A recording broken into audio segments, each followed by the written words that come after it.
Human beings are women in this world, and so they constitute a significant population in the world agenda. I told you this is BizCheck, and we are live from Broadcasting House. My name is O'Brien Kimani. Today we are looking at the achievements of women, the challenges and the opportunities that lies ahead, even as the world celebrates the International Women's Day, which is happening on the 8th, which is on Saturday.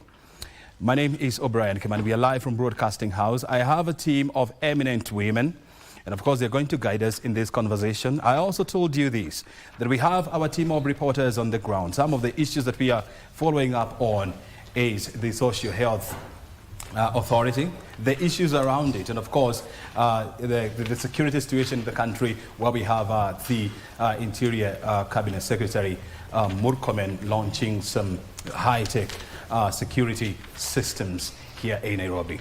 Those are issues that we are going to discuss, and of course we have a surprise at the end of this show, so you all better keep it right here. My name is O'Brien Kimani. Let me now take you through the team of the ladies who are going to take us through this conversation. They come from different fields, from banking to tech to the film industry. Oh yeah, and even rallying. We have all of them here. And starting on my immediate left, we have Engineer Maureen Wanjiku. She's the chairperson of Women in Tech and also the head of public relations at Huawei, Kenya. Thank you very much, Maureen, for joining us. Thank you so much. And also we have, next to Maureen, we have Lisa Christopherson. She is an author, an entrepreneur, a media personality, an actor, as well as a rally driver. Remember, the world, the WRC Championship is happening sometimes next month? It's actually on the 20th of March, so I think exactly so 15 days. 15 days from now. Yeah. Welcome to the show, and of course you're going to help us understand how does it feel, to be behind the steering wheel when zooming at a speed, I don't know, 360 kilometers an hour. Thank you so much for having me this morning. You're most welcome. And of course, next to Christopherson, we have Mary Wamai. She's a corporate coach, she's a banker, and she'll be telling us her story, and although she's an author. Thank you very much, Mary, for your time. Thanks for having me. And finally, next to Mary, we have Caroline Mwaura. She's a Kenyan librarian. She's a Wikimedia advocate and a gender equality advocate. Thank you very much indeed, Caroline, for your time. So first of all, we want to wish you a happy International Women's Day in advance. And we want to appreciate the role that you're playing in the Kenyan society and in the global community to advance the welfare of women in the world. But I just want to start with Maureen. You are in an industry which is highly dominated by men. Yes. I mean, almost 65% of all people in the tech industry are men. Yes. How have you managed to break the glass ceiling? Thank you so much, Brian. And this is an opportunity for us to just go out and give some clear examples of how this kind of discussions have been led. And it's not something that is so unique about breaking the glass ceiling. I think it's just about what are you bringing on the table? How unique are you? What are you actually presenting to members around? And I think the best thing has been just getting opportunities as sponsors, because sometimes you might go be a mentor. You might be mentored all the way through, but over time you find that who will be the person who will speak on the table on your behalf to bring you up. And I think those are some of the things that we talk about sponsors. And it has been a great opportunity that even in the organization that I currently work for, they've given drastic support for us to be able to try and move up beyond the glass ceiling. And we're really grateful, especially for Huawei Technologies, for doing that. Yes. I mean, and having, risen to the pedestal where, you're the one in charge of Women in Tech at Huawei, which is a global, conglomerate. Yes. What role are you playing in ensuring that you're not alone at the top? So thank you for that. I think over time as women, we've always found ourselves, especially in the technology space, and let me just use the word STEM space, science, technology, engineering, and mathematics. And by the way, I'm actually in the engineering space. So you find that it's very, very difficult to find very many people, especially ladies, being in that particular space. So the best thing has been, over time, being more like, can I put it quote unquote, sort of alone. It's given me the chance to have a program known as Women in Technology Huawei, where you're able to support and mentor other young ladies, not only within the organization, but also outside the organization, where we go out and we speak to women also in the universities to try and bring in this kind of seed, plant this seed from way back, because some of the challenges that I experienced while I was in engineering that time is an opportunity for me. It was an opportunity for me to be able to now help them curb those kind of challenges. Very well. Yes, and be able to be on the platform. Yes. I just want to step on your shoe a little bit, and we just want to go to the Nairobi Securities Exchange, where another critical event is taking place, where it is the ringing of the bell for gender equality, and the Cabinet Secretary for Tourism is currently speaking. Let's listen in, and then we'll come back for the conversation. The current private sector gender ecosystem presents significant challenges. It also heralds opportunities with immense transformative potential. A private sector committed to an inclusive and enabling environment for women and girls to thrive in a reliable safeguard against gender-based subjugation is what we need. Investing in gender inclusion can transform a company's performance and profitability in profound ways. The ultimate dividend from this approach is increased productivity. Meanwhile, gender diversity within a company is a powerful catalyst for innovation and growth. Research indicates that inclusive business cultures experience a staggering 59.1% rise in creativity and innovation. Furthermore, such organizations report a 37.9% improvement in assessing and responding to consumer demands. Besides, companies that embrace gender inclusion and diversity are better placed to navigate through challenges, seizing new opportunities, and remaining agile in the face of fast-changing market forces. This diversity moves internal dynamics, allowing companies to better understand and serve their wide-angled customer base to greater customer satisfaction. Furthermore, organizations with robust gender equal policies end up enhancing reputations, attracting and even retaining top talents. Ladies and gentlemen, despite the compelling case for gender equality at the workplace, there are stubborn barriers that hinder gender equality and that we must confront. Access to finance is the most significant barrier for women-led businesses, with over 60% of women in Africa identifying it as their primary challenge. Additionally, access to high-value markets remains a considerable hurdle. Within IFC research estimates suggesting that only a paltry 3% of procurement in Kenya truly goes to women-led MSMEs. And remember, it's supposed to be 30% for the special groups. The other bottleneck is lack of financial education and resources This negatively affects individual businesses and broader economic inequalities. Meanwhile, in comparison, women in Kenya earn 62 shillings for every 100 shillings earned by men in similar roles, a disparity that calls for redress.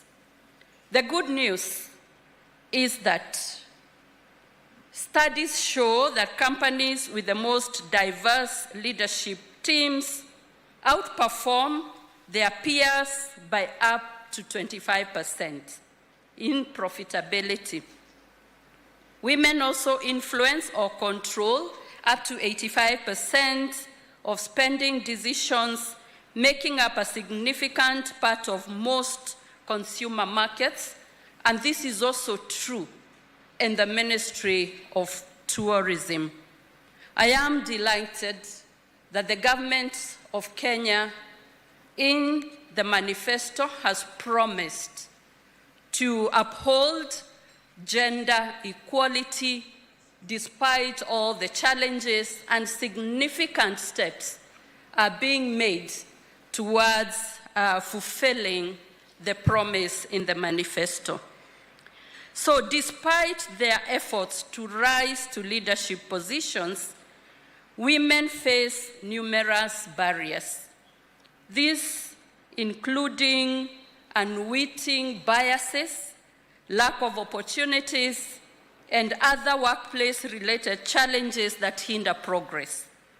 The absence of family-friendly policies like childcare, parental leave, flexible work arrangements, mentoring and training in many organizations limit women's professional aspirations and even Well, that is the Cabinet Secretary for Tourism, Rebecca Miano, at the bell-ringing ceremony for the gender equality. And this this event has been taking place for the last 10 years, and it aimed at ensuring that we bring more women into the financial market, as well as ensuring that more women join the C-suite as well as at the boardroom.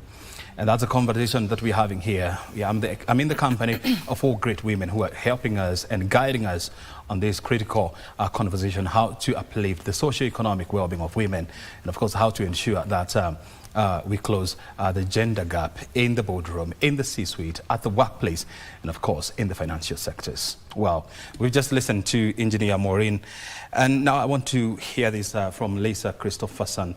I mean, you're an author, you're a film star, you're an entrepreneur, you're a rally enthusiast, all things wrapped into one, plus many other things.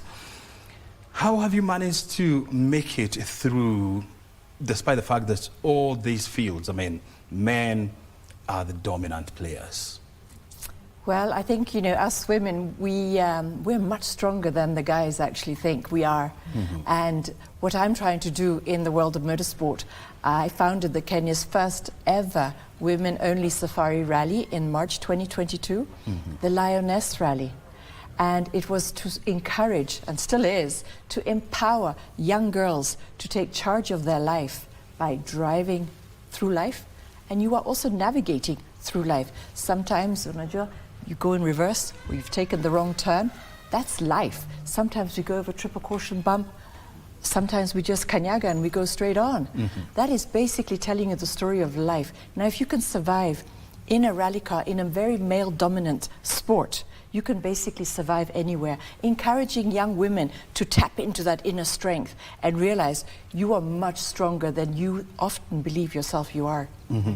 When you introduce yourself as a rally driver, how do people react? They often look at you and say, really? You actually get in the car and drive yourself? And yes, I do, and I love it. It's exciting, the adrenaline runs high, and it's beautiful. It really is a beautiful story. And we're driving through some terrific landscape in Kenya. Mm-hmm. You look at the WRC Safari Rally. It takes part in the Great Rift Valley, our beautiful country under Nakuru County. You've got Lake Elementaita, Lake Naivasha, you've got Soy Sambu, the Sleeping Warrior, Hell's Gate. We've got so much to take in and be grateful for. And last year, after driving in WRC, under the Talenta Hela ladies team, we were 4 female drivers and 4 female navigators sponsored by the ministry, Talenta. I then went up to Nanyuki in June 2024 and drove in as the only woman in the Nanyuki rally. And there again, you've got beautiful Mount Kenya, Kirinyaga, right there, and we're driving through 2 amazing ranches, and you're like, wait, did you just see those elephants? It's incredible. So, I encourage many women to take part and join us on this journey of the lionesses. And we were chatting with you earlier on, and you were telling me that you're just to get sponsors. Does it has anything to do with the fact that Women's Star Show? Today getting sponsorship is incredibly challenging. You really have to push hard. It wasn't the same as it was, for example, 5 years ago. The large corporates who normally would sponsor us, and I'm giving Safaricom as an example, they don't sponsor us anymore. You don't see any brand visibility. Look out there now. There's 2 weeks before WRC basically is flag off from KICC. Has anybody seen a billboard? Has anybody read about the noise that WRC is happening? Anybody saying, welcome WRC Safari Rally to Kenya? In the world, if you mention Safari Rally, people automatically say Kenya because this was where it was born. It was actually born in Nakuru. So why is there no noise? Why is there no billboards? When people arrive at Jomo Kenyatta, there should be all of the signs exciting for all the visitors coming, knowing that this large event, which actually is viewed by over 6 billion global viewers. Why aren't we taking advantage of it? Corporates out there should be running and saying, we will sponsor you, because that's where we get brand recognition, brand visibility. I tell everybody, guys, I'm a billboard on wheels. So wherever you go with your sticker on my car, you travel with me on this extraordinary journey. So companies are missing out. You snooze, you lose. You snooze, you lose. I like that. Mary Wamai, as a trailblazer in the banking industry, and having been a senior executive in Equity Bank, or with Equity Bank, which is a regional big bank, what lessons did you learn that you are helping women apply to get to the epitome of banking? Thank you for that. The one lesson that I learned is that it is possible. That's really my experience. And I'll give you an example. When I joined the institution, when it was actually still a building society, we had a male-only board completely. And in the management team, there were very few women. But by the time I left last year in June, we had actually changed that dynamic to, at the board, we had about 40% women. 40% women. Both at the group board and also at the subsidiary level. We had several managing directors of the subsidiaries who are women. And actually, when we did the statistics of the top management, we actually found that we had 16 women and 15 men doing different things: operations, strategy, insurance, the MDs in the region. So it is possible. But I think it's work because we have, first of all, to understand what are the barriers to women, especially when you talk about the corporate setting. And one of the things we had to do was to actually work on the policies. One of my biggest achievements was the board of Equity passing the diversity policy. And diversity is not just at the board, but also at all levels, from the business units to the middle-level management, and then, of course, to the top management. And, of course, working towards that, creating a safe space, an environment for the women as they do their day-to-day jobs and engagements. So that really happened. But one thing that I also struggled with was also how to get the women to view themselves as leaders, because I think that is one of the biggest barriers, if you ask me, from my experience. And one thing that I had to do was actually to start the women's club. We called it Equip. And the women, telling the women, when the opportunities come, whether they are internal or external advertisements for jobs, there are vacancies here and there, why did you not apply? Is it because you felt you were short on some qualification, or is it that you just didn't think it was the place for you? Or did you just not want to take the challenge? So the tough job is actually to get the women to feel that they are up to task. They can do the job, if not even better than the men, or equally well. And then we got to that point where, you'd see people coming up and saying, oh, that vacancy for head of whatever it was, or GM, this and this, I did apply, and I got it. Oh, of course, some will come to you disappointed and tell you, I tried, but I didn't get it. And for me, that was a great opportunity to tell you, okay, let's go back and look at where was the deficiency? Why did you not get it this time? Can we work on what you need to improve your CV? Is it an additional qualification that you need? Is it another professional engagement that you need? Or what exactly is the shortfall? So that next time when you try for the same or something else, you are able to get it. And we had a lot of success stories by the time I left Equity. Now, what I'm doing now is also in similar lines, but now for a wider audience. I'm encouraging the women to go for those positions and not to feel like I'm short. Because unless you try it, you will never know. And the engineer here will also tell you, especially for the challenging dockets. But you have to try it, because then it challenges you to make yourself better, do more training, and enhance your skills and your competencies. So for me, I would say that I had a good experience. The other policy we worked on was obviously the anti-sexual harassment policy that was in place in the group, not just in Kenya, but the Equity operates within the region. And it also made sense.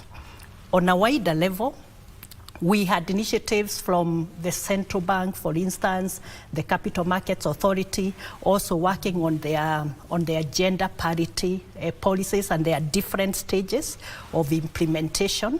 And I do believe that when that is all said and done, we'll have moved many steps ahead. But then I also tell the women that it is not anyone who will come and accelerate the action for us. It also starts with ourselves, how we prepare ourselves for leadership, how we view ourselves as leaders, how we conduct ourselves. When we eventually join that board as a female board member, what contributions do we make? Do we prepare for board meetings? Are we ready? Are we making a good show of it? Do we speak on various platforms?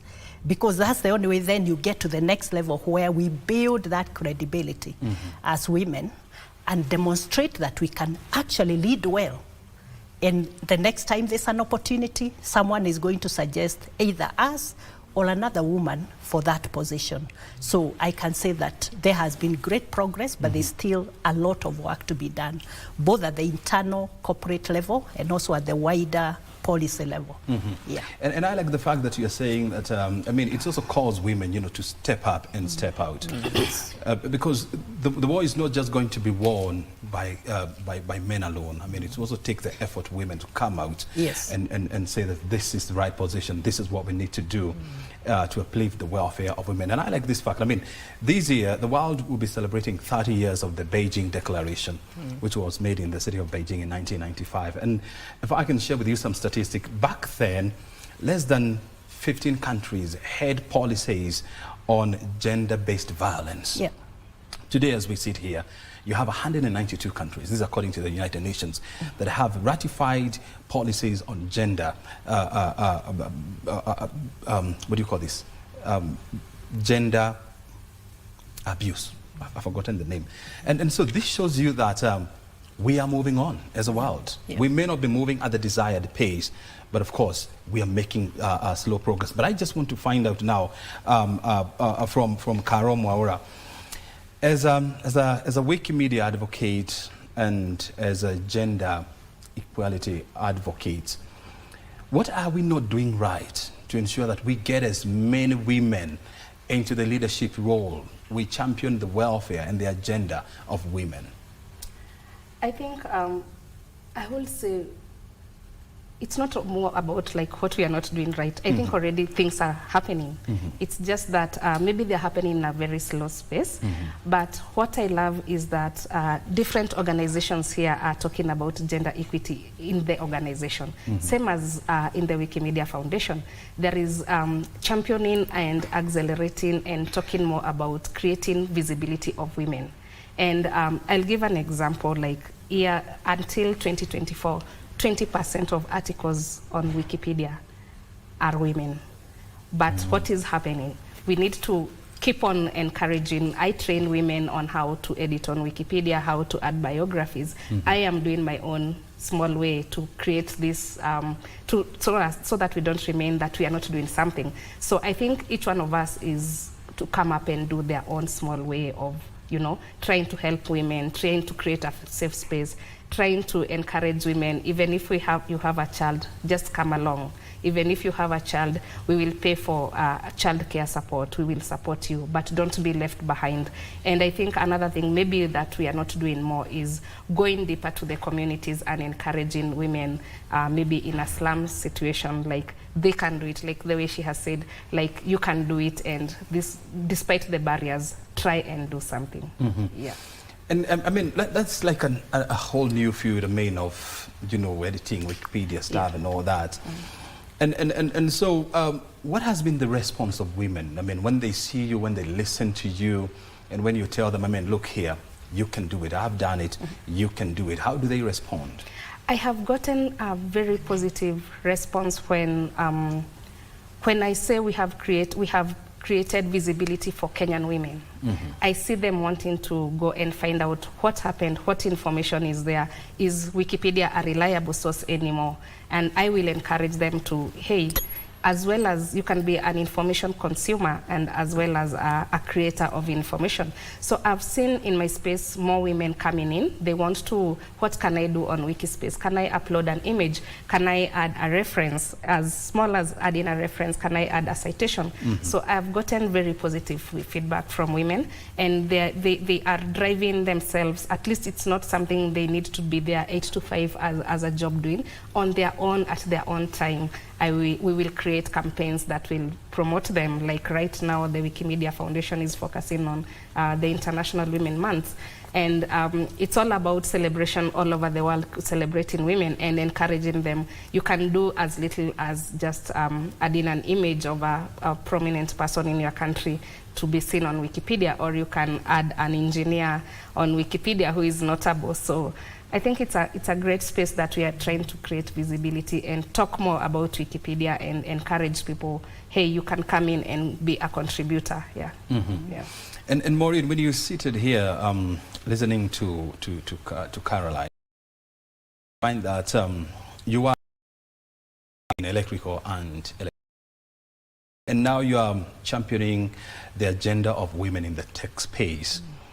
Is there areas of collaboration between you and what Karen is doing to ensure that you bring more women into the tech space? Yes. So I think first and foremost, this is something that cannot be done alone globally. One thing is that I noticed is that most people tend to assume that you'll have independent programs and run it as an organization. For us to be able to break these particular barriers, we need to be able to sing the same song, dance to the same tune. And one of the things is that we collaborate with various organizations so that then even in the programs that we do, they may have strengths in certain areas. We may have strengths in technology because we're the leading organization around technology. I think those are some of the things we need to be able to use as stepping stones and bring now the women in that. One of the things I love is that we need to be able to have around digital conversations. These particular areas, as we move towards the communities, as we move towards these particular areas, what are the key factors, and they mentioned about the barriers, that we can be able to nip and be able to help people to come out of those zones. And sometimes we assume that some of the programs that we do it's easy for you to be able to drive it. So as let me use as an example of our organization, we've been able to collaborate even with counties, even with organizations like our operators. We've been able to bring in artificial intelligence trainings. Do we have leaders in those spaces? Do we have solutions that can come and help?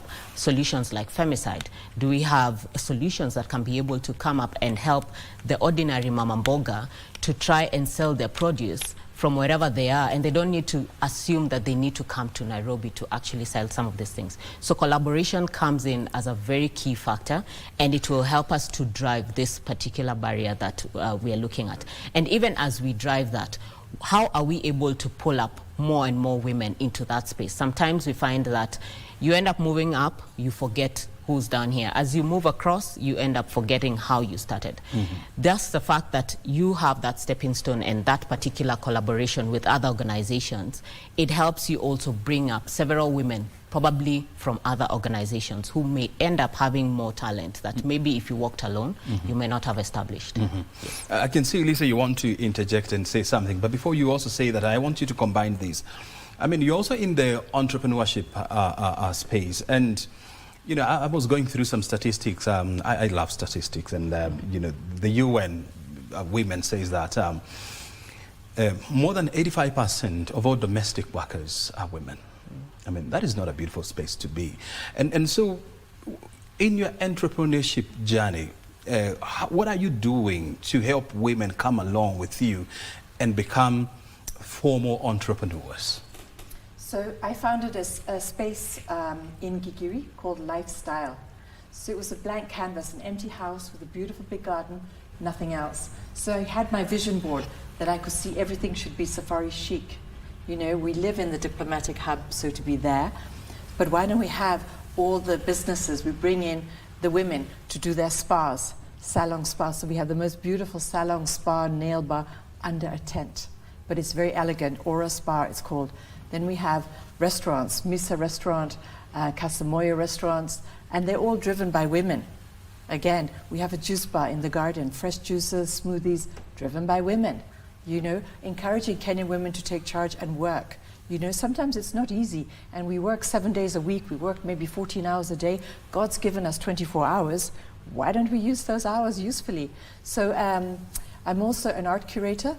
Have an art gallery. I specialize in African tribal art. So part of those things come into the story of when I'm creating beautiful spaces for people as an interior designer as well. So whether it's the corporate space, Coca-Cola's head office, or the US Embassy, a private room, or a boardroom, it's beautiful to bring those pieces in. But yes, the majority of the people that I work together with at Lifestyle are all women-driven businesses. And when you look at, you know, even where we are, I mean, it may look very easy that the four of you are occupying this space, but it takes tremendous amount of courage, you know, determination to get to where you are.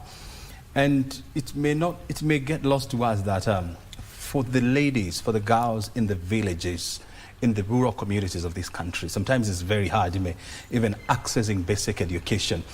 And so, Wamai, I know you're an advocate and a banker at the same time. Are you convinced that we as a country, we are putting the right policies in place to ensure that women and girls are given access to quality education, to opportunities, to finances? Maybe yes and no. And I think we will go very basic here when we look at the setup of our societies, because it starts from the family. And the wider society. And we look at, and I personally say that I became what I became because I got access to education. And I was also lucky because the year I was going to Standard 1 primary school, that is the year that the late Jomo Kenyatta declared free primary school education.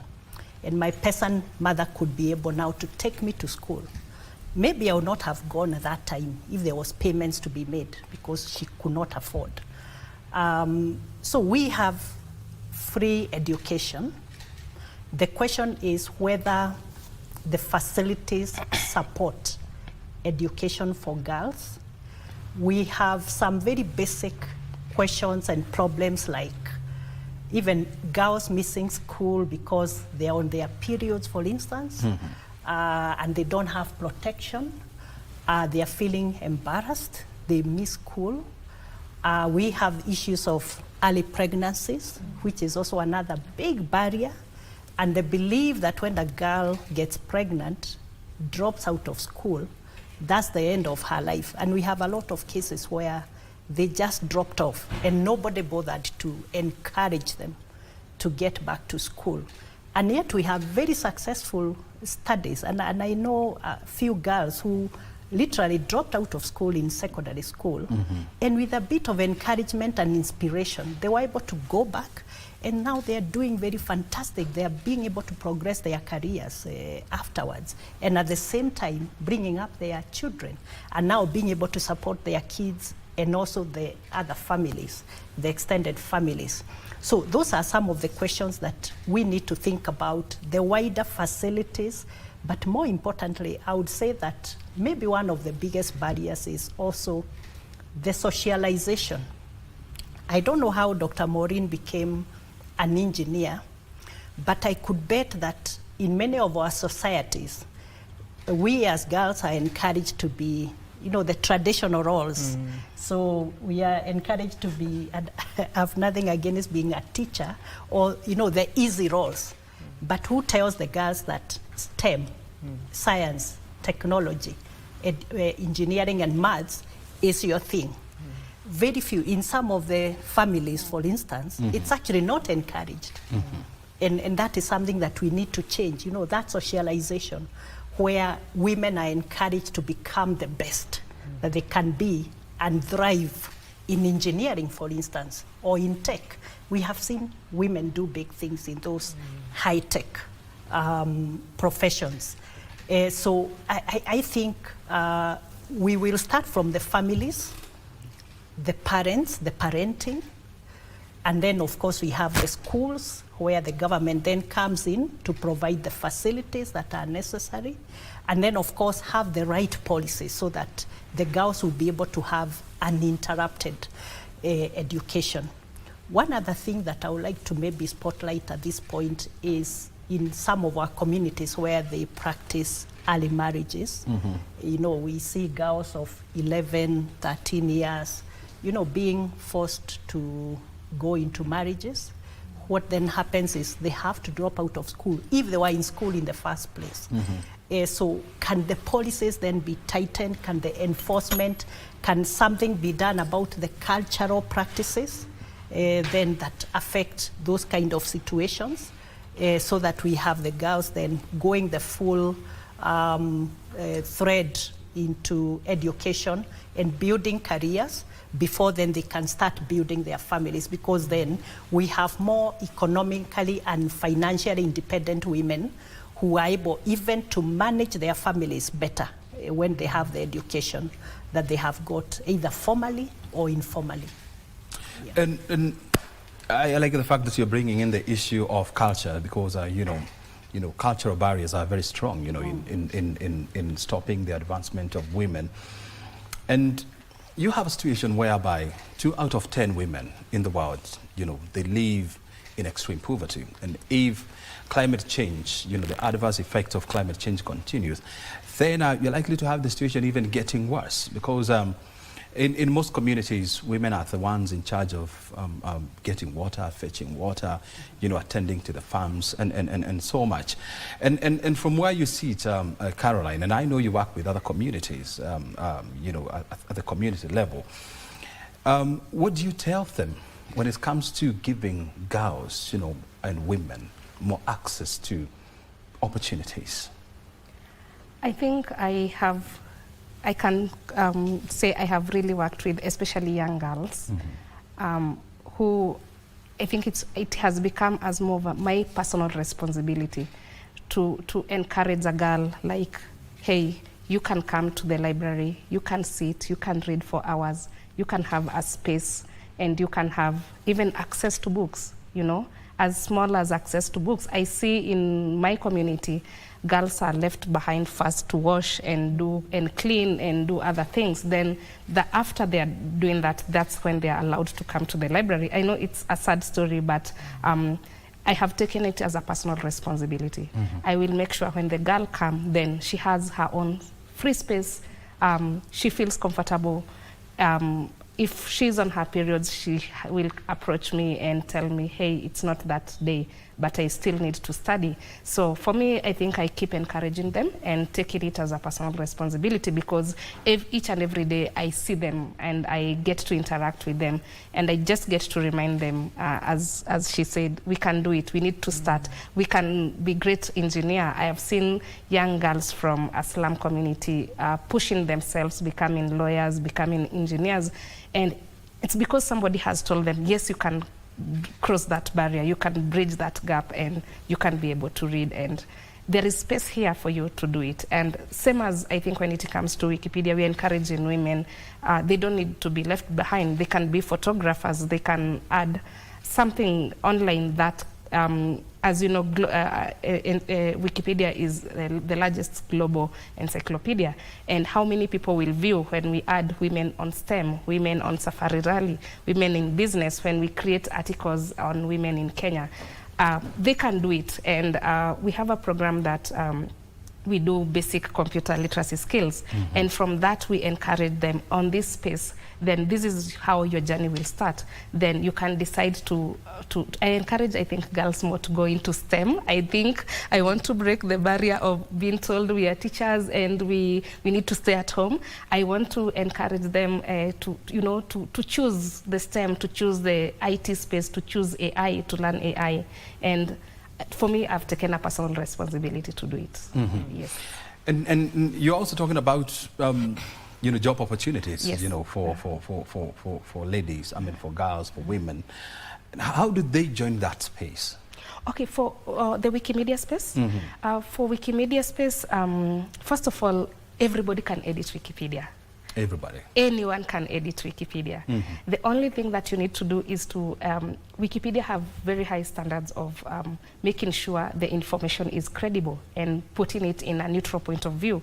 Like, I can't come and be a bit personal about you. I'm writing your article, and this I will be guided by doing the correct references. So it is a space that people edit for free. It's a global movement that come together, but they get support in terms, if there are campaigns, they'll get, I talked about us giving women opportunity. If you have a child, then you can get a stipend to somebody to take care of your child. You can come with your child, we'll give you space. We in our small meetups, we create even a space for kids and moms that they can watch their kids if they don't have, or they can come with someone. So that is a space that I feel that is how we try to encourage more women. Come edit, and what is your area of interest? Do they get paid? No, you don't get paid when you edit Wikipedia. Yes, it is a free open source. So how would they make a living out of it? It is not basically in terms of making a living, unless you are employed on Wikipedia, the foundation, the Wikimedia Foundation, sorry. But in terms of creating content, in terms of creating information, Wikipedia becomes a free space that you create information for free. So it is more of a learning, you can be on STEM, an engineer, and decide, let me do something on my own. I can have that girl who is trying to navigate, who just cleared college. I will support them in terms of making sure the space is available, there is internet connectivity. I have given them the skills to navigate through the internet and be able to create contact. So you cannot pay me to create my profile, for example. Yes. But I also believe there is beauty, I mean, when you sit back and when you see people reading the profile that you wrote and they appreciate it. I believe there is also, it comes with some level of pride. And I want to find out, I mean, engineer, the government has been talking about empowering more girls, even to join STEM courses. And just the other day, I was having a conversation with the CEO of Kenya Innovation Agency. And what came out is that less than 40% of girls, are in high school, their aspiration is not to join any STEM courses, and they are trying to change that through the Kenya Innovation Week. What else do we need to do to encourage more women to diversify professionally and get into STEM courses, which are the future courses? Amazing. And you've talked about Kenya, and it's one of the key organizations that also we partner with as an organization. Collaboration, as we mentioned earlier. One of the key areas that we're looking at is to try and, we need to try and tap into the opportunities from as young as they are, as young as maybe, let's say, when they are, when they are in primary school. Right now, the current generation that we have are able to challenge or even have this discussion. Why can't we put them in certain small competitions? Create solutions for a basic solution, like something that they like doing in the house. Just tell them, can you create something that is a solution using the mobile phone, and even the computers, because right now we have accessibility of computers now, even outside in the counties through the Jitume labs. How then do we encourage parents to take children to, bring up certain solutions that can be beneficial to the community? Because the problem is that so many people have thought about tech in such a complex way. You talk about artificial intelligence, you see people talking about whatever is EV cars or, people self-driving cars. And the unfortunate part is that the solution is as simple as walking from here to there, and that is what we need to start with. How simple is tech? How do we show people, like in our organization, we normally do small competitions, like as recent as about a month ago or 2 months ago, we did an artificial intelligence competition where we asked certain students, come up with a solution for special needs people. Why can't we have certain program? And out of that, you end up now realizing these young people have very, very many critical opportunities that they can bring out there. Now, once you start there, they are taken to Kenya Innovation Week solutions. We have programs that also the government and also private organizations normally have, like job fairs. Let people give an opportunity to the young people to showcase the solutions that they have. Invite organizations to come and see this kind of solutions. Encourage more, pick and showcase these solutions, even globally, but even more so, not even wait only for organizations to portray. Right now, you can become a content creator by just using your phone. Can you be able to take a video of that solution that you've done and try and get some funding around that, So I think those are some of the things that we need to encourage more, rather than just having people say that let's wait for a job opportunity so that then you can be able to, you can be the creator of that job by just having something that I made a solution and I'm going to employ Brian to support me in that. And he also is like-minded like me. What can we be able to do for the community? And you find everyone growing around that space, and people will now move in terms of creating their own entrepreneurial roles. Do we have an organization or a platform that brings together women in STEM in Kenya? Well, so far we have several. I know certain private organizations have that. I don't want to name a couple of companies because then I'll be promoting, but people like also, let's say, like operators like Safaricom actually have programs that bring together even their partners, the partners who are who actually do businesses with them as partners to try and build them. So they call it Women in Business. So out of that, they bring together other organizations and put them together and build, and it's specifically for women. And it's actually been led by one of the leaders within the organization. Yeah. And one of the other things that we are doing here, I mean, in case you're just joining us, I mean, we are discussing how to empower women financially and even socially. And I'm in the company of 4 great women, I mean, who have broken the glass ceilings in their various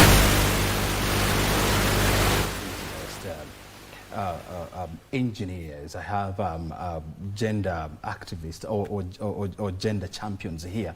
I also have bankers. I have authors on this platform.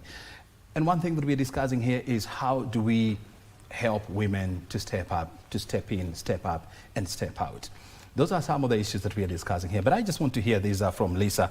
I mean, and in case you didn't know, Lisa Christopherson is an actor on the Housewives of Nairobi. Yeah, you got it right. Housewives of Nairobi. She's here with us. So, and I'm sure when, you know, people are watching you on screen, when you're acting, and I know there are so many women, there are so many ladies who look up to you and say, wow, I really want to be in such kind of a role. Do you have an organization or a platform where you train women how to become good actors? No, I don't, but it's actually a good idea. But let me tell you about the Real Housewives of Nairobi. So it's Kenya's first international reality TV show, yes, Hollywood. Mm-hmm. And I'm not a trained actor at all. I got a phone call one morning and said, look, we're calling you from Dear Now Studios. We would like you to come down to our studios and be interviewed. I said, for what? For reality TV? I said, me? Initially I said no, because I said, I don't even watch reality TV. And then a girlfriend of mine, Nana, called me and said, look, they've even called me, let's go together. So we went down there and we got interviewed, and I said, okay, I'll agree to do it and be part of this reality TV show on 2 conditions. 1, I take the women on safari and I show them Kenya through my eyes. Wow. 2, I take them rallying. Let's eat some dust. So it's a reality TV show. And for those who don't know, it's not scripted at all. So you literally are in a scene like this and we're just having conversations. So nothing is, you're not told these are the conversations we're supposed to be having today or pre-planning this event. No, you're just thrown in the deep end, and it's how you handle yourself in those situations. And it's coming into your house, into your space, into your wardrobe, and they're checking on you. So any girl out there that wants to venture into acting, I would suggest join.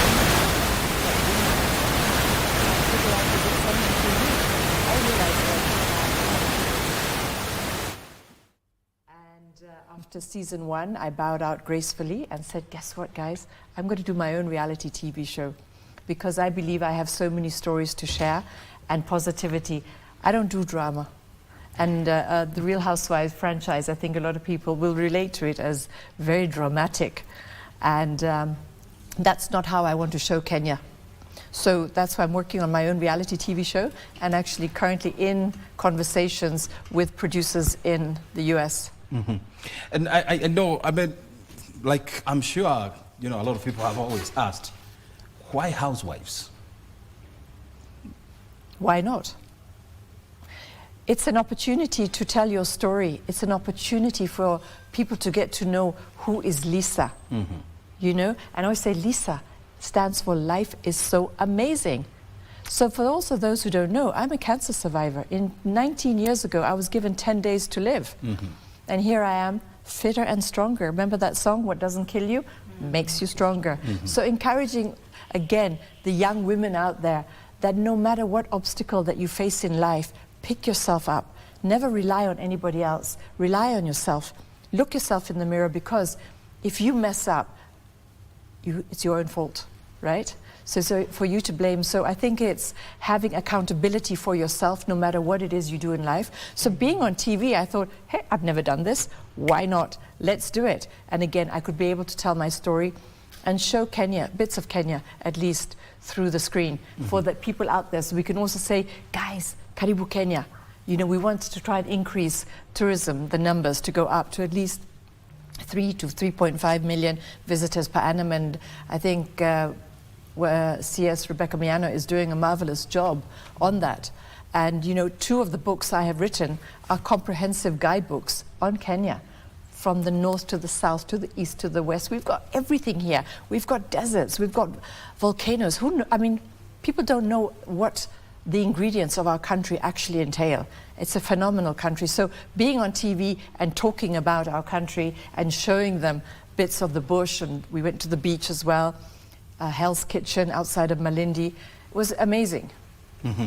And I also want to find out from you, I mean, you know, being in that stage of being an author, a rally driver, a cancer survivor, and I mean, it's quite encouraging seeing you standing here, you know, after battling, you know, the intricacies of cancer. There are so many women out there, you know, who do not even know where to start. I mean, they have the potential, they have the talent, but they don't even know where to start. They're not encouraged enough, they're not motivated enough to take the first step and do it. What would be your advice? I would say you just do it. But first of all, you know, what I always recommend to anybody actually out there is take a notepad and a pen. And when you wake up in the morning and having your tea or your coffee, write 10 things down that you are grateful for, 10 things down that you want to do that you haven't done yet. So you're setting yourself goals, and how then will I get to number 1 or to number 10, and how will I reach it? Who can help and support me on that journey? I do a lot of mentoring. I get phone calls from people I don't know. How did you do that? How did you survive cancer? You know, and I'm always happy to have those conversations. Every year I am on the panel of discussions and mentoring many women for cancer, the Cancer Month with Pinky Galani. And I'm happy to have conversations, even to companies to call me in and say, look, can you come and give a conversation to these women as well? Empowering them. Again, whether you're surviving cancer or you're going through challenges in your workspace or in your domestic life, how do you embrace them? It's having also a positive mindset. And I always say, never feel sorry for yourself. Pick yourself up, you know. We sometimes have to smack ourselves and wake up kidogo because we have actually so much to be grateful for. Very good. I mean, we are taking a short break, and then once we come back, we'll continue with this conversation and just try to find out what is the role of women and boys in helping women step up and step in, and of course, supporting them with whatever, I mean, that is needed to support women. You know, the International Women's Day is coming up in about 2 days from now. It's happening on Saturday. And we are excited here at the Kenya Broadcasting Corporation, and that's why we decided to put up an IWD special here, where we are having a conversation with great women who have, you know, broken barriers, you know, in various industries, I mean, to make it through. And now they're standing here as a beacon of light and a beacon of hope for women out there who are still struggling, trying to break it through. And of course, this is a kind of conversation that we are going to have in the next hour. I can see 1 hour down. We're now talking about 11 a.m. We still have another hour to go. And I told you this, I mean, you all better be prepared for the end of the show surprise. We have something very beautiful that is coming up here. I mean, I'm not going to let the rabbit out of the bag yet, so you all better keep it right here. A short break is well deserved, and then thereafter we'll be back with more. Stay right here.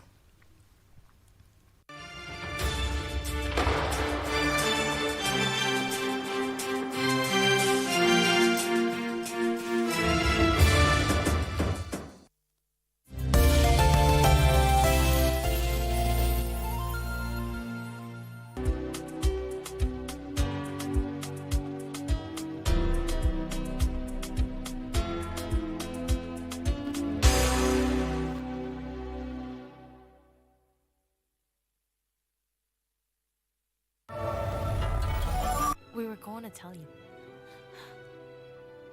We were drunk that day.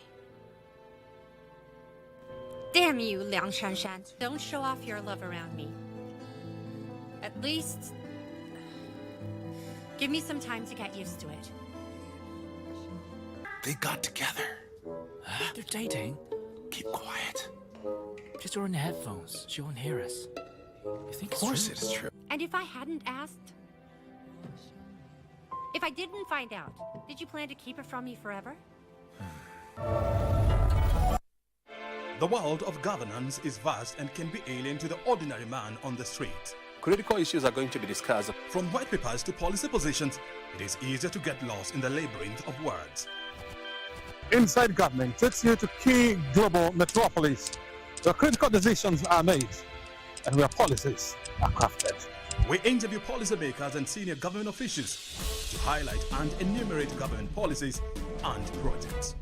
We take a deep dive into the underbelly of complex red tape to demystify policies across the country, across the world. Join me, O'Brien Kimani, on Inside Government, only on KBC Channel 1.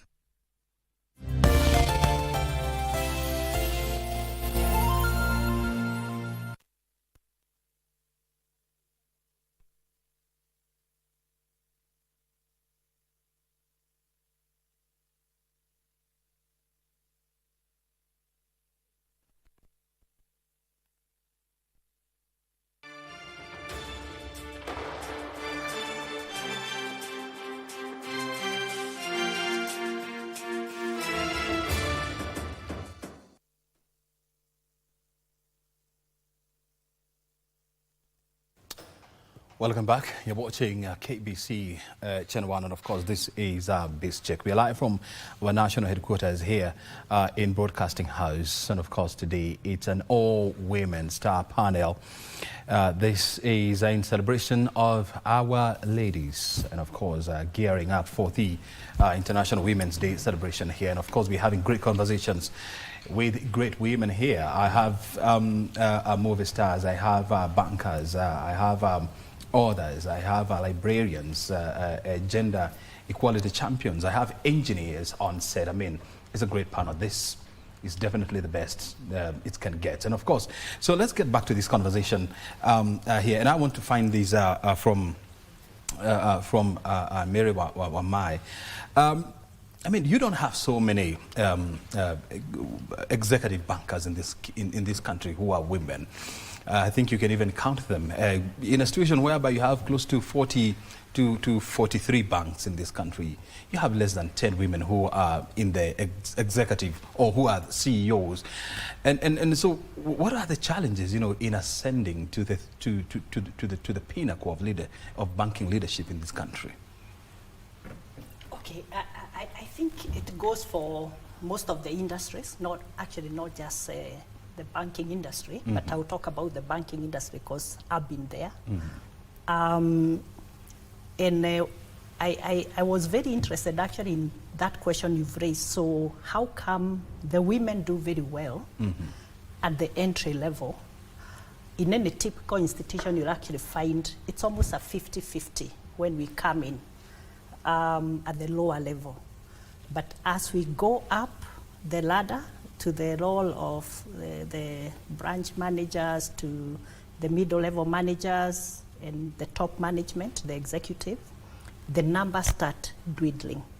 And that's why now you start getting a 15%, maybe 20%, which is not quite very good. So I actually paid a bit of attention to that when I was setting up the women's program. And there were a few findings. I also did the focus group discussions with the women and asked them, what do you think are the barriers? And a few things came up. And the first one is the issue, which is internal to the women sometimes, the confidence to take the position, the confidence to take the role. And it is clear now that probably because of our nature, we want to be perfect. So when the role comes up, I look at the requirements and, they are saying they need 15 years experience. They are saying they need this. There are about 10 qualifications that are required. I count mine and I say, I have 10 out of 15. So do I apply? No. I wait until I get to 15. What does the man do? He has 9 out of 15, and then he applies and says, I'm the best man for this job. I've done it here and there. This is what I did in this place. So hire me, or give me the new position, the higher position. So that's a dynamic that we need to work on, and this is where now the issue of mentorship comes in. And you can see I'm doing a lot of mentorship on social media and social platforms now, because I would like to encourage the women that you don't have to be a 15 out of 15 to go for that position or to seek that promotion. You can actually apply if you are a 10 or 11 out of 15 requirements. And then you keep on upping your game. And I think Lisa talked about setting your goals. You know, when you set your goals and you say, in the next 5 years, I want to be the general manager of my unit. And then you work backwards and say, this is what I need to do, and this is what I need to prepare. This is the additional qualification that I probably would need to beef up my CV. These are the networks that I need to join. These are the kind of forums that I need to attend so that I can learn more. I can meet more people, because a lot of it is also the networking. Maureen talked about sponsorship. And it is very critical. So the only way you get good sponsors who will get you somewhere is by going out there into organizations, into fora. You meet Lisa and then she hears, oh, you do this? Okay, I know of an opportunity somewhere. And you go for it. That is really basically what I am doing now, to encourage the women to really think beyond their space, their small space, because out there in the world there are a lot of opportunities, but they need to be there and they need to know about them. And I think we are also lucky because we are living in the digital age now with the AI that engineer talked about. And you can get as much information that you need. Even in terms of the question you were asking earlier about the training, a lot of training, a lot of information is available online. Actually, a lot of it is free. So we just need to work a little bit more, spend a little bit more of our waking hours beefing up our knowledge and information, because also I can say without any shadow of doubt here that this world is not for those who are lazy or those ones who are just sitting and waiting for others to bring for them or take action for them. I think those ages have gone. Today is an age where we have to take initiative ourselves, get the knowledge, and then link up with the people who might utilize that knowledge and pay you. And that we have seen a lot of people who are making money. They are monetizing their creations and their, their content, like Caroline talked about, just by going out there, but doing something about our lives. We've had an unfortunate situation where it's like, even when we look at the theme of this year's International Women's Day, we are saying accelerate the action. But then I'm asking people, I'm asking the women especially, who is supposed to accelerate the action? But we know, of course, there are policy issues, so we need government and other agencies to accelerate action, enforce policies.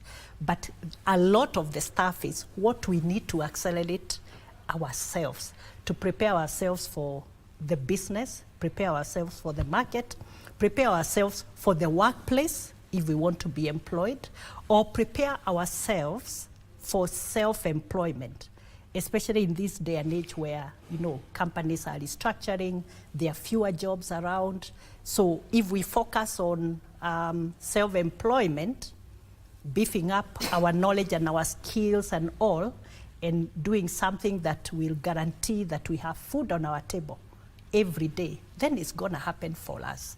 Yeah, so that's basically, so it's work in progress, but I think we still need to do a lot, especially in shaping the thinking about what do I need to do as an individual.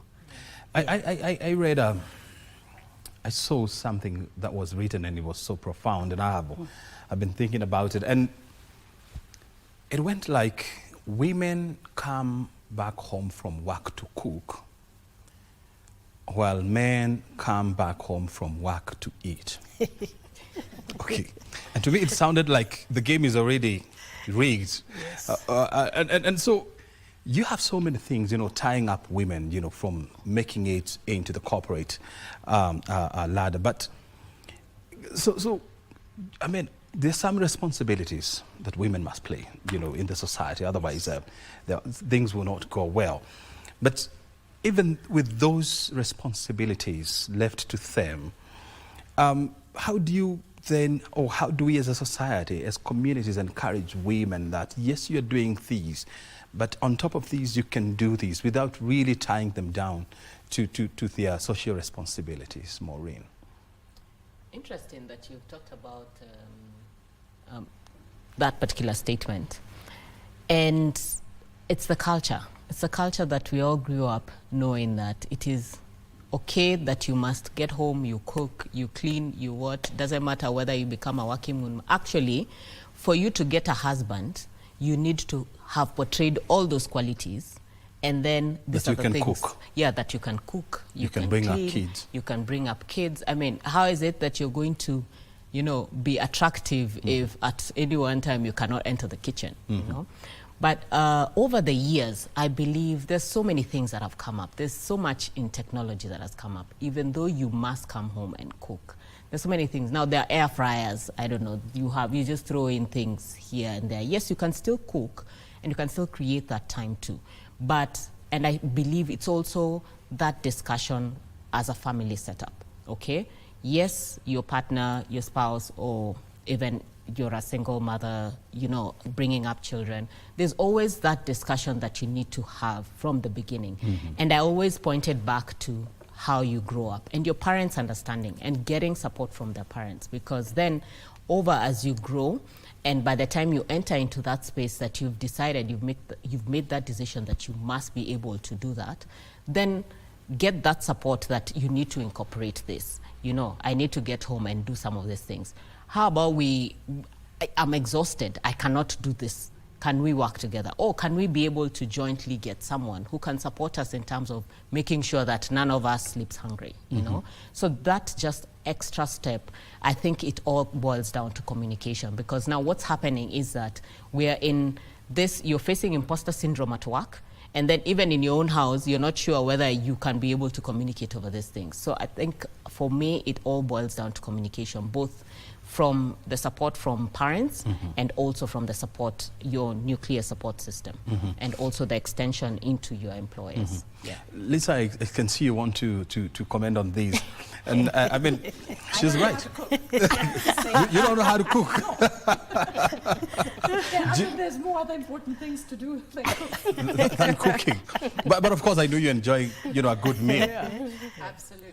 And she's bringing up a very interesting aspect, you know, of culture. And we know that culture, you know, is a very strong aspect, you know, in any community, in any society. But again, how do we balance culture and, you know, development and ensuring that no one is left behind? Caroline. Well, I think I will agree with what you have said about starting conversations from within and asking for support. I am one of the people who do meetings after work all the way, I think, to 10 p.m. just on Wikispace. And if I don't have support of my family, I don't have support of growing up. Like I grew up as the only girl, so in my family, and I still am the only girl in my family.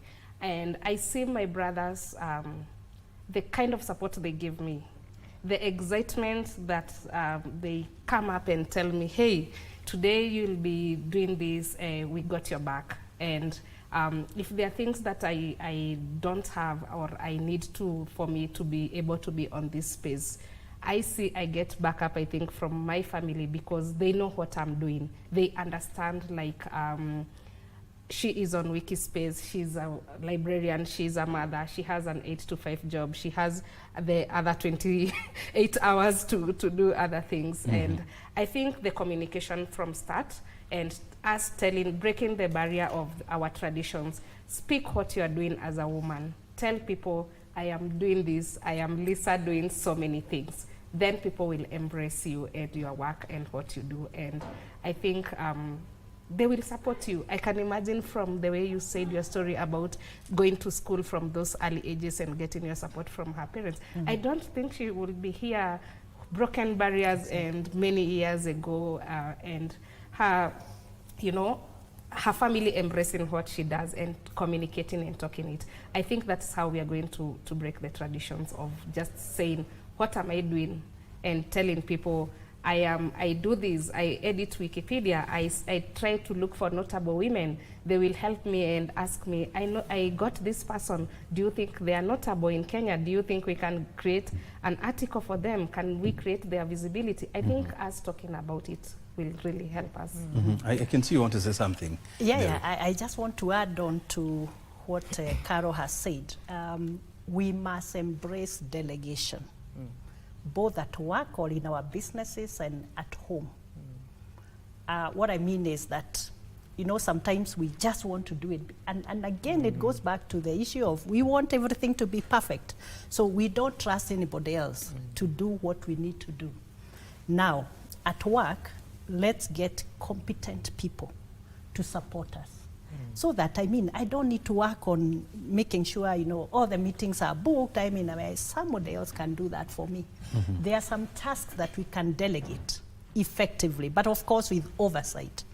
Now, at home, and this may be unpopular in some quarters, to the point that engineer raised, I mean, we don't have to go and shop for groceries. If we have an 8 to 5 or 8 to 6 or 8 to what diary, somebody else can be trained to do that. And I think that is Lisa's point. Somebody else can effectively do that, but they have to be guided. I mean, in my house, what do we have for dinner today? We will eat ugali. Now, the person will know, we'll go and buy hostess if we don't have any in stock, and there's someone to help them to do that. And then they come and prepare. I do not have to do it, because I think a lot of the times we are overburdened because we want to do, of course, there are some things that we cannot delegate, especially those ones that relate to our kids and schoolwork and visiting days and sports days, and all those require the parental attendance. So those ones aside, but what else can be delegated and get somebody else, but somebody competent to help us to execute the same tasks, if not as well as we could, actually maybe better, because they have more time to do that and take their time. And if we do that, then we actually find that we have more time really to focus on the 80-20, because our life should be about the 80-20, doing the 20 things that give us 80% of results very well. Then somebody else can help us with the 80 that does not give us the, you know, the balance. So that's really basically how I see, because we are talking about work-life integration here. It is possible, although it's not easy, especially in our societies, where we have some spouses who will say, my food has to be cooked by my spouse. So of course, when there is that situation, then we go back to engineers' conversations. Let's talk about whether it's really possible in the circumstances, because I also have an 8 to 5, just like you do. And I also want to hear this from Lisa. I mean, you know, being born in Denmark, which is a complete... Correction. Sorry. I was actually born and raised on the foothills of Mount Kilimanjaro. In Tanzania. In West Kilimanjaro, in Tanzania, but of Danish origin. Yes, and now you're residing in Kenya. And, you know, the Danish culture and the African culture are completely different. In Africa, I mean, you know, girls are expected to go to school, graduate and do all that, get families settled down, cook for their husbands, you know, bring up their kids and all these. And at the end of the day, they're also expected to go up, you know, the corporate ladder, you know, to grow, to become financially stable and all these. I don't know how is the culture in your country, but I know it is very different. When you look at all these, do you feel or do you think like the game is somehow rigged against women? No, not at all. I think, you know, today in 2025, no matter where we are in the world, despite the cultures that we have in Kenya, women are very strong. They have a voice, and many of them today are very independent. So when you even go to the supermarket, you'll see a lot of men in the supermarket shopping. And in Denmark, I know from a lot of my friends, their husbands shop, their husbands cook. So, and you know, they are very supportive. So everything is more or less 50-50 there. And I think the way we are going, it's becoming that way here as well. 50-50. Yes. Is it happening, 50-50? Yeah, I mean, definitely. And that's why you'd find sometimes you'd get home late and you find your spouse has decided, you know what, we're not going to sleep hungry. I'll just throw in some things in the air fryer. And somehow, at least, we are okay, you know? And I think it's very, very important that we are able to embrace, because as our children see this, they're able to pick that up and not say that there's a specific role for a woman and a man, and it has to be specifically done like that. Anyone can do this job. Anyone, he can go in. He may even love cooking more than you do. You may hate cooking because probably you just grew up hating because you were subjected to do it somehow so that everyone does not sleep hungry. But you might find your spouse enjoys cooking, you know, and even sometimes your children. These days, even the kids, we've gotten to the point where, I mean, 10-year-olds, 11, 12, are able to cook for the household. Not because they've been asked to, but because they enjoy it. So sometimes we need to also have this free will, this conversation. And it may be 50-50. Sometimes we might even find at the end of the day, probably we might get to the 80-20, where then they're the ones who now end up doing end-to-end, you know, like you're the one who's able to push on this, continue, and I'll be the one to support the family. Yes. Lisa, I mean, you know, when you listen to all the things that you do, I mean, from safaris to acting to organizing entrepreneurship meetings and all that, and one of the ladies here asked you, do you have 28 hours? And so how do you afford to do all these things as a person, I mean, as a woman? I think it's very important that you really know who you are and understand who is Lisa. What does Lisa love? I love to wake up and chase those passions. So every morning with my coffee, I write the 10 things down that I need to do, 10 things down. I'm grateful, which I mentioned, but also what does today bring? And pen on paper, not always using your notes in your phone, but pen on paper always reminds you, I still have this to do, I still have to call that person. So it's being organized, and normally I start the morning by going to Lifestyle. We have an amazing gym there, and I kickbox. I love kickboxing. You know, physical fitness is so important, and you're boxing all those people out who haven't paid you or sponsors who are not responding to your call. So you feel great.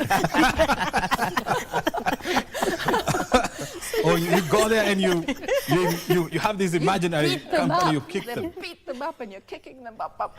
And afterwards you're like, wow, you're good. Like your mind is clear. Now I'm ready to bring on anything for the day ahead. It's a great way for anybody. Physical fitness along with mental fitness is incredibly important. And of course, go back into the rally car.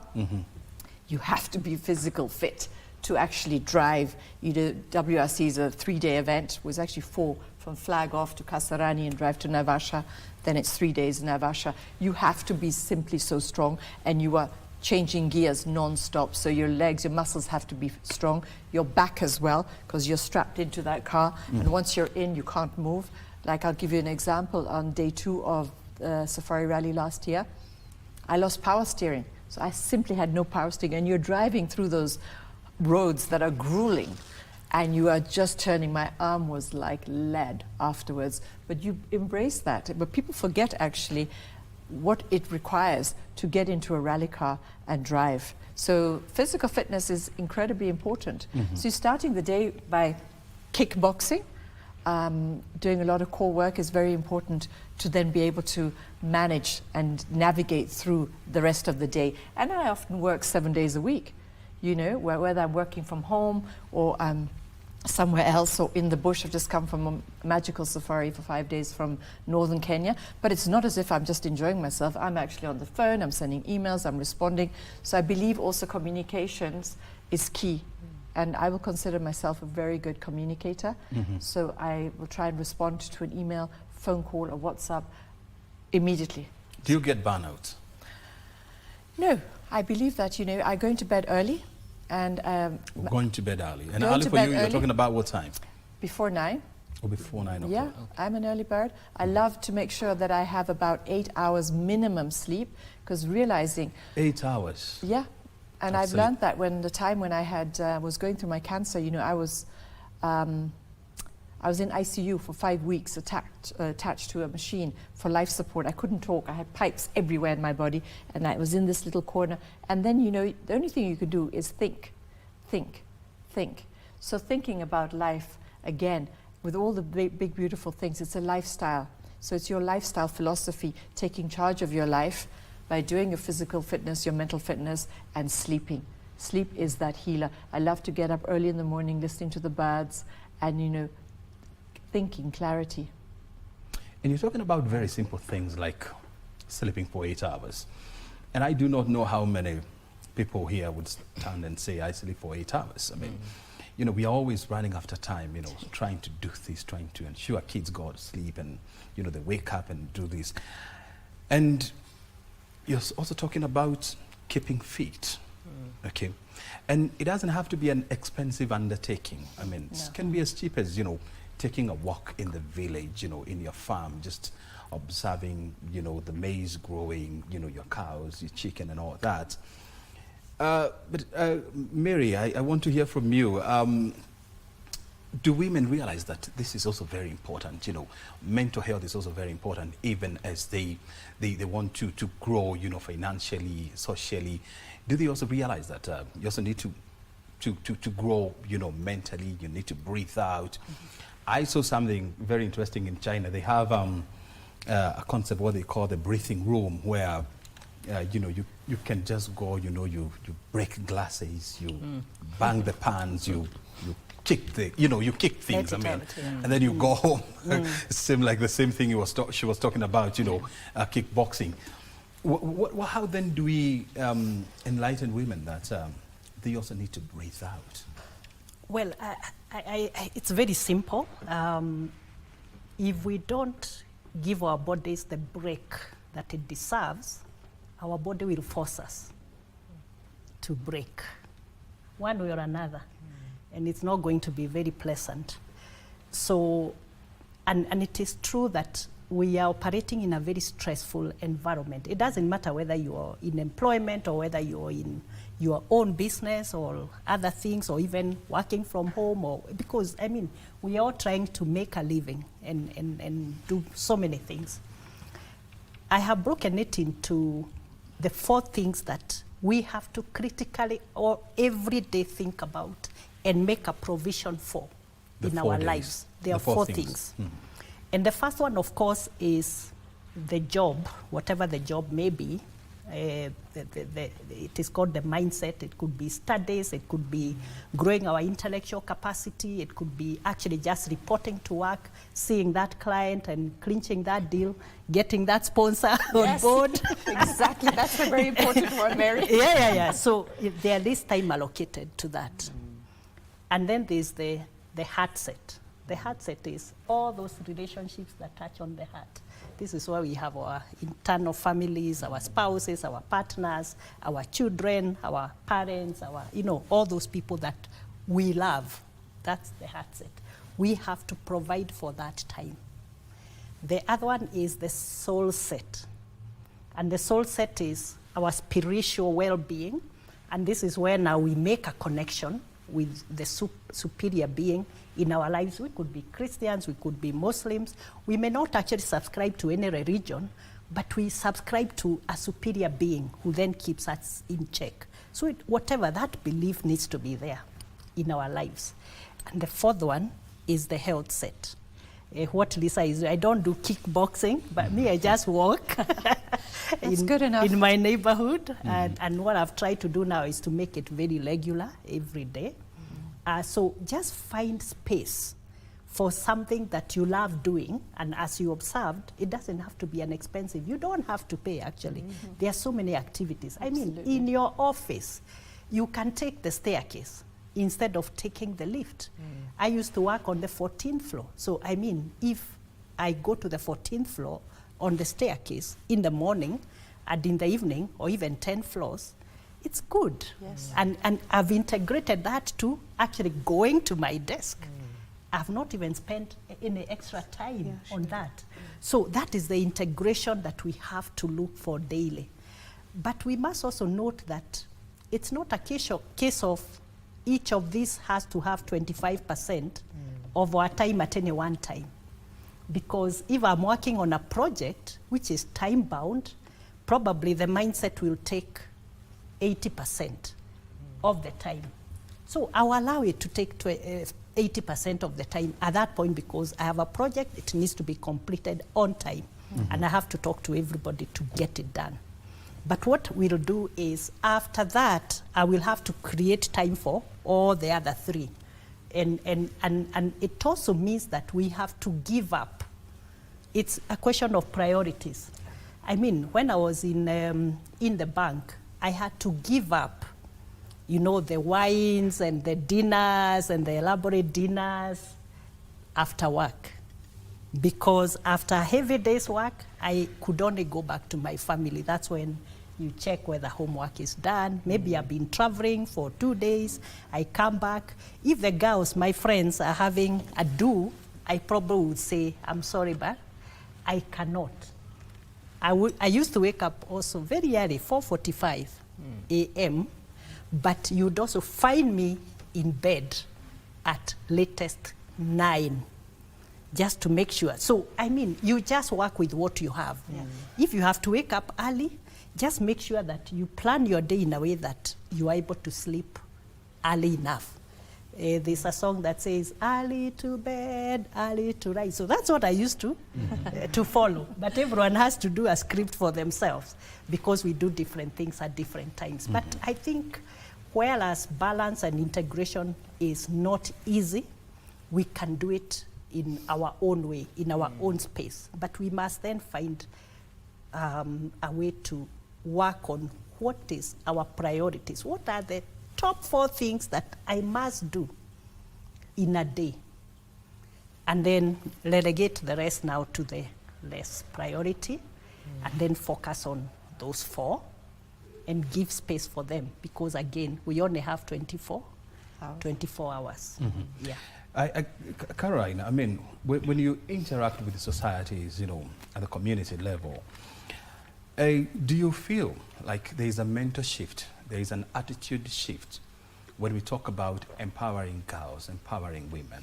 And I know some communities are very strong when it comes to empowering women compared to others.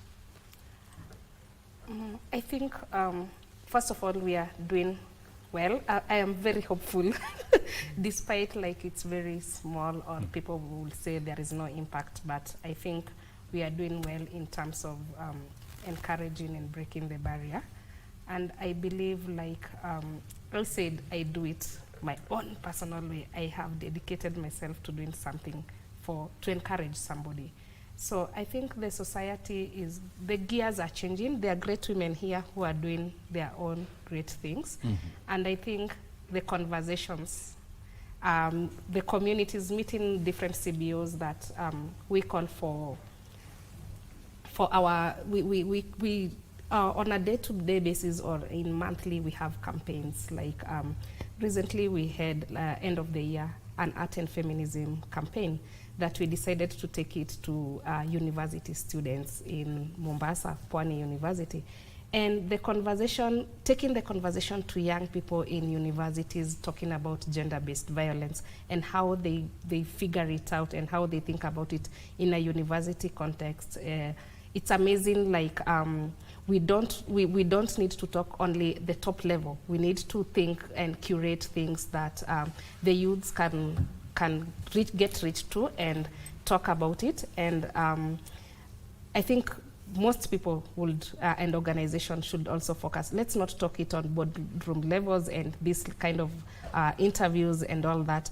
Let's go to the youths, let's go to women. And I think when we go even to the women in the village or youths in university with our current situation of mental health and so many issues that are surrounding us, the more we talk about it, the more we think about supporting as university students, creating conversation, then we create awareness and we try to enhance visibility and just encourage people to come forward and not be scared, especially girls, and trying to help them and tell them, yeah, you can sit on a computer and do something and actually get to know it. You can navigate AI, you can do very small things that can help you. And for me, I think I've seen so many great young people, youths coming up and saying, I started my IT journey because I attended a certain training on how to edit Wikipedia and how to know, like, nobody is judging me from where I am going to the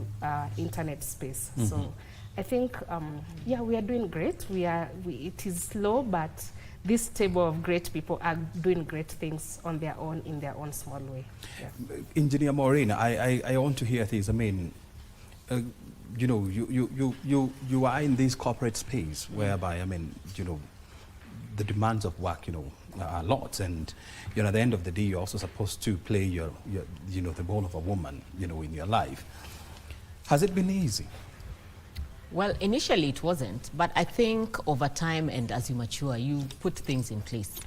I mean, and I'm glad that we're all having the same conversation about somehow waking up very early in the morning, and you find yourself up by, well, I'm up by, say, 3:54, Oh God. Yeah, because I'm in the gym at 4:30 on the dot. Yes. And some of those things because of wellness around that. And so what time do you go to bed? What time? Around maybe 10. Around 10. Yes, yes. I try to make sure I am in bed by 10 because I try reading a book before I sleep. So the main thing is that as we try to navigate through life, it's not been easy. You'll have meetings sometimes till very late, and you cannot bypass that because of certain struggles that you're going to face at home. So one thing, I've gotten to accept it. And accepting it means that you'll not always lead a perfect life. And sometimes as women, we try to put those kind of, percentages that I must be able to spend X time with my children, Y time with my husband or spouse or whatever it is, family, you put percentages. But sometimes you realize there's certain factors that may be required. You might need more time here and more time in other places. So one thing is that, yes, it was quite difficult, probably because then I didn't have people around me to show me that it is okay not to be okay sometimes. But at the end of the day, you do your best in whatever space that it is, and other things will just slowly fall into place. So for me, I feel like even as I keep pushing on every single day, things they've fallen into place. So if it's whatever time, if I need to push on something, let me spend a few more minutes or a few more hours sleeping a bit late, but I'll complete it. Whether it will come into a factor within my family setup, it is a point of explanation, and we'll be able to communicate this. Yeah. Lisa, I mean, you've gone through tough times, and from what I'm hearing from you, you're truly enjoying your life. But I also know that you also have times where you feel like you want to break down. It gets tough on you. And for the women who are watching you and they're going through that phase of life where things really get tough for you, you feel like you're going to give up, you're going to throw in the towel, what do you tell them? You've just got to reflect on yourself and never give up, is what I always say. My friend, you start something, you finish it. You see it through. There's no halfway house here at all. In my world, no. What we start, we finish. And, yes, we wake up to battles. All of us do. We wake up to immense challenges. There's no denial about that, for sure. You're under attack from this one or from that one. There's jealousy or whatever other negativity out there. I don't do negativity. So you've got to flip whatever challenge you're facing into a positive mindset, okay? And then you'll get through it. We all do it. We all see the light at the end of the tunnel. But sometimes there's a reason why we're going through those challenges. And I will again say, it makes you stronger. It gives you some backbone. So you're able to get that resilience inside you, and you have to be able to fight. I think life is like a battlefield. And I'm always like, I'm the general here. Let's march on, let's soldier on, and we will do it, and we'll all come out shining and winning. Positive mindset, positive attitude is what I would say we all need to do. And sharing your story, if you want to have that voice, reach out to somebody on the Wikipedia media. Today, for example, in The Nation, Peter Jenga's written a beautiful article about my story, because people just look at you and say, you look like such a glam babe. Hey, let me tell you my story. You've seen the dust behind me? No. It's there's a lot of challenges, but that makes you more resilient to be able to say that, yes, we have a glamorous side, but we have many other sides to us. Very good. And I like the fact that you're bringing in, and I always say that, to every story there must be a history. And sometimes, we like to focus on the story, not really wanting to read the history, behind your success. And I want to bring more in here. Because we are winding up, and I can see, the surprise that I've been talking about here is finally here with us. As we wind up, you know, what is your advice to the young girls, to the women who are watching you and wondering, will I ever make it in life? Yes, for me, I always say anything is possible. Anything is so possible. Like if you read my story probably online, you'll realize that I've not gone through an ordinary standard engineering path.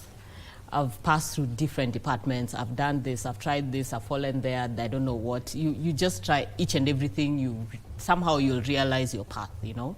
And I feel like my path is unique. I think the problem is that we try to create a very special, perfect path for ourselves because we've seen our successors doing that. But why can't you make your own path and make it unique? So my advice would be, let your path be unique. Tell your story in a different way so that then people can be able to say, you know, that was actually a very interesting story. It was not the traditional, it was not the ordinary, but it was actually a very unique story. Number two is that it's okay to fall down. And you'll fall many times because out of that falling and you eating that dust is when you can pick up and say, you know what? What made me fall down? What obstacle made me fall down? Then you'll fine tune it, you'll sharpen it. Probably that's not my direction.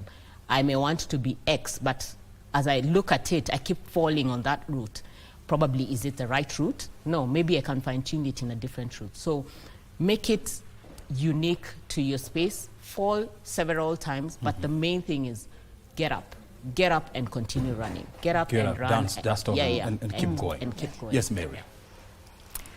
For me, I think it's really focus on the values that drive us.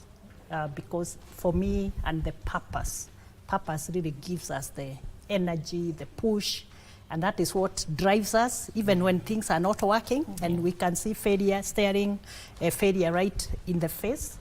When we are driven by a strong sense of purpose, then we find that it energizes us to look for solutions, confront the issues like that engineer is saying head on. So I think let's focus on our values. And hard work is actually one of the values that I subscribe to. I really don't believe that anything can ever be achieved unless we put in the hours, one way or another. Whether you do it digitally or whether you do it on-site or physically, we have to put in the hours for us to get the best results that we need. So focus on that. And finally, the integrity. Whatever you are doing, own business, employment, or whatever, just weave in the integrity into whatever you are doing, because then it means you set for yourself a very strong foundation that cannot be shaken even in the future as you grow. Very good. Yeah. Yes, Caroline. I think my conclusion will tell the women and the girls is to believe in themselves. After all said and done and everybody's point, we need to believe in ourselves. And I also really believe in integrity. Doing what we need to do the right way. So no matter what, we wake up, we do what, we have to believe in ourselves and keep pushing and keep breaking the barriers and keep doing what we can in our own way. Yeah. Very good. Keep doing what we can in our very own small ways. Yes, Lisa. So I think, again, it's just, you know, keep pushing on. Just believe in yourself and, you know, whatever it is that you want to do in life, do it as best as you can, you know. Make yourself proud. Forget other people, it's yourself. You want to tap yourself on the shoulder and say, hey guys, I did really well. I'm so proud of myself. And then let everybody else celebrate you and congratulate you. So keep soldiering on, girls. Yeah. Very good. And why do people call you Mama Chewy? Because I love animal print. I love that chewy design. Oh, and by the way, I'm adding a new thing to my trailblazing title. Fashion designer. Oh, wow. Getting into the space of fashion. Last year, one dear from Vivo reached out to me and said, I would love you to collaborate on a safari collection for Vivo. So I said, I would love to do that. So I've designed 12 pieces of ladies' fashion. So not only safari clothing, but clothing that you can actually wear to the office, or if you're going out for a cocktail with the girlfriends in the evening. So check out Vivo's store from Saturday the 15th of March at the Center shop. Very good. And it's called the Chewy Collection. You also talked about organizing safaris for ladies. Predominantly ladies. Yes. How do you do that? So during COVID, opened up a lot of opportunities when now people couldn't travel. So I took sometimes up to 3 times a month women on safaris, 2 to 3 days in the bush, walking safaris, camel safaris, running with warriors, swimming in waterfalls, doing amazing things that they've never ever dreamed of, showing them their country. This is the beautiful part of Kenya. And Kenya has so many hidden gems. So, you know, just have to buy my little guidebook, Bush Friendly Tips, which they can buy at Lifestyle. It's on a sale right now. And I'm also happy to sign it for whoever. And that has all the essential tips of the entire Kenya in that book. When is the next trip? When do you want to go? Am I welcome as a man? You're welcome. Absolutely, men are welcome. I'm looking forward for a safari for the 4 of you. I think it will be very interesting. I mean, definitely. Courtesy of KCB sponsor. We are sponsored, eh? So thank you very much. And I mean, I must appreciate you finding time, you know, out of your busy and hectic schedules to come here and be with us here. And of course, you know, encourage more women and women who are there, our sisters or our mothers or our grandmothers, our cousins and even our aunties. I mean, it's quite amazing, you know, listening to your stories and what you're doing in your small ways to empower women in this life.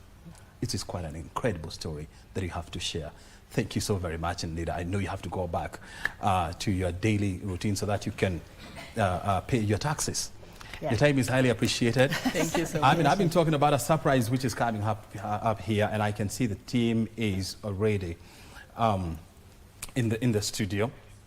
And I just want to tell you things. And I'd like to give the story of, you know, of diamond or even gold. I mean, you see, for you to get gold or diamond, I mean, you have to dig deep. You know, sometimes you have to go 3,000 feet, I mean, down, you know, for you to get it.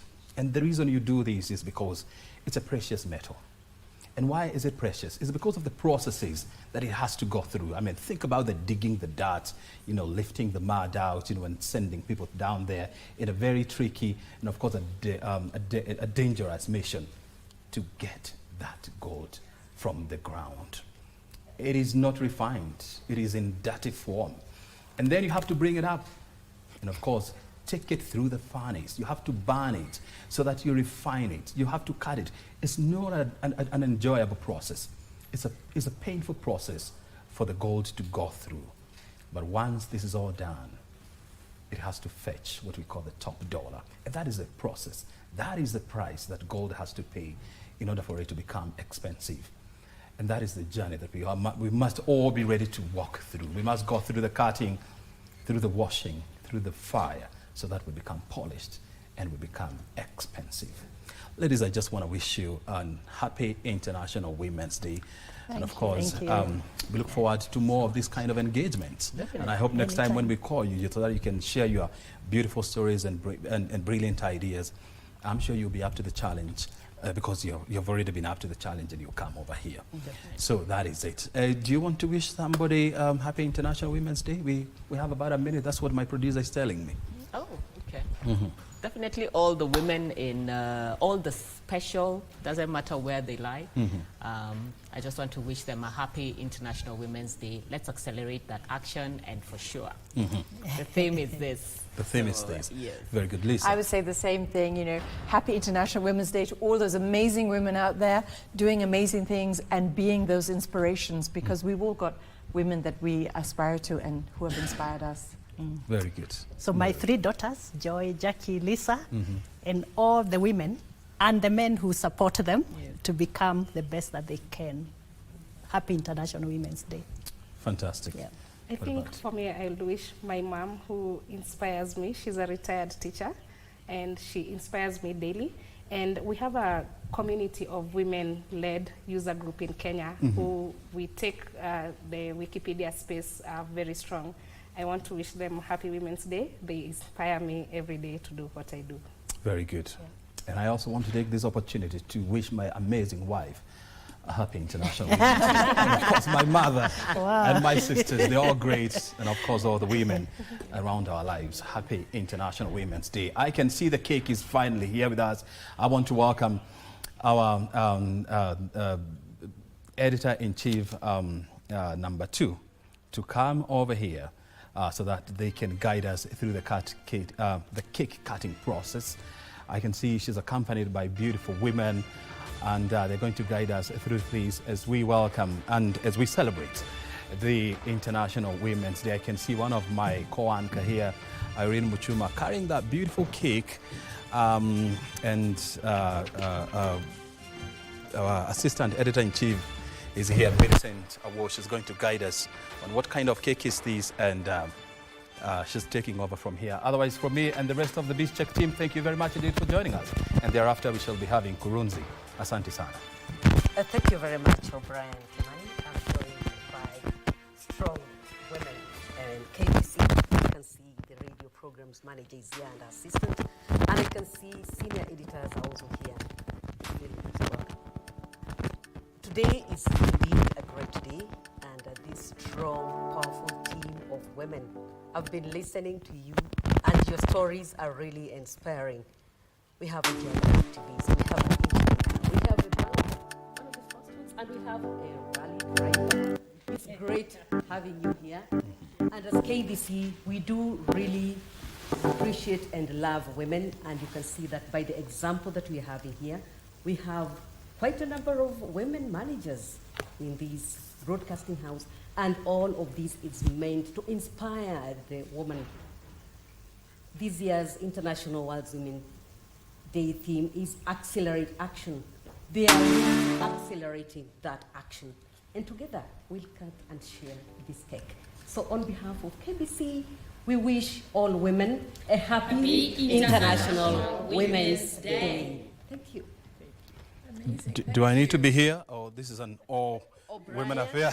I noticed you first wished your wife happy International Women's Day. Yeah. Which is quite great. Yes. I need help, Lisa. Oh, wow. Please This help is me. amazing. Irene, you could also lend us a hand.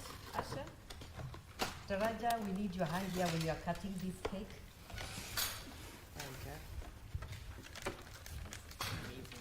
Thank you. Taraja, come over. Let's hold our hands. We can all move together. We have to celebrate this day. We have to celebrate what we are. Yeah. That's a beautiful cake. It's a beautiful cake there. Christian, O'Brien, happy I will International also Women's Day. invite you here. All right. So let's all have our hands here. I think it's not wrong to say again, Happy International Women's Day. And you know, where there is a woman, there is food. You know how to take care of families. That's why we have these families. And we see all the diamonds as well. Yeah. Talk about. It's beautiful. So, you know, you're surrounded by women. Oh, so yeah. know that you are very safe. I can feel and it. You know that the way to a man's heart is through the food. Wow. You're lucky you'll get home safe. I can confirm it feels very safe to be surrounded by women. Oh, I can see we've been joined by our other fellow female manager, Karibu Sana. She is our marketing manager, Florence Migundi. Florence, bring your hand here. Bring your hand here, Florence. We need you to help us cut this cake so that we share it.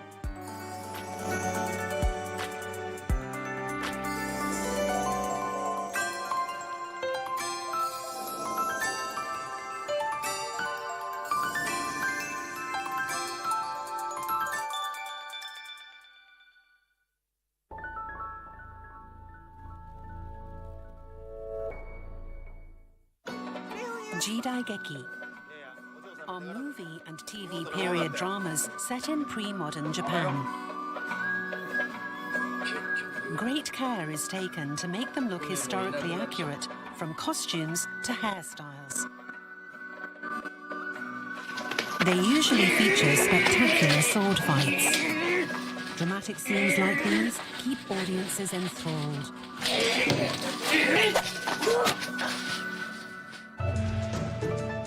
There's been a recent trend in theme parks that recreate the world of Jidaigeki.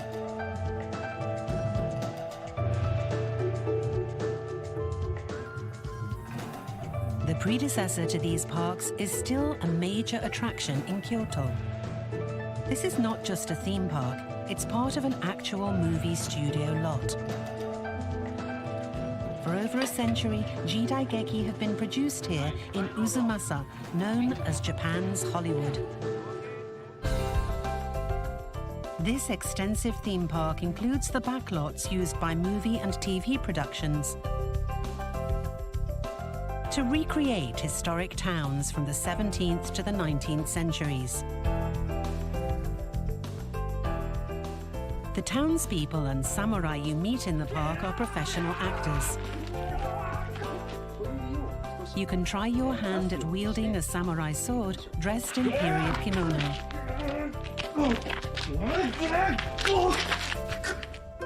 The major studios of the Uzumasa area are currently collaborating on a project to promote Jidaigeki internationally. This is a Jidaigeki workshop for young creators from around the world. Specialist crew from the studios share their experience and skills with the participants. Costumes are an essential element of Jidaigeki. This warehouse can outfit historical figures of any status and occupation. One look at a script and Koga Hirotaka immediately knows where to find the appropriate costumes.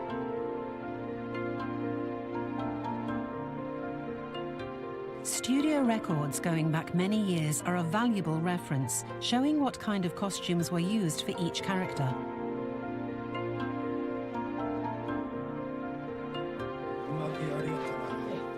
In the period when most Jidaigeki are set, men had their hair styled like this. To recreate this look, actors wear specially tailored wigs. To make the wig blend with the actor's skin, a special pigment is carefully applied. The basic method has been around for a long time, but I've made my own improvements. The aim is to make the border between skin and wig invisible, so it really looks like a shaved head.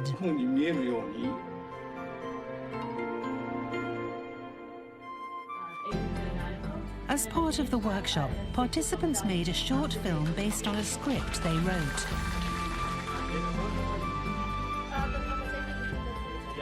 So when I came here, what we thought is that we should not only take what Jidaigeki is, but also ask what do you interpret from it. Their film portrays a resilient woman who overcomes a difficult past. This is a heroine unafraid to face her destiny.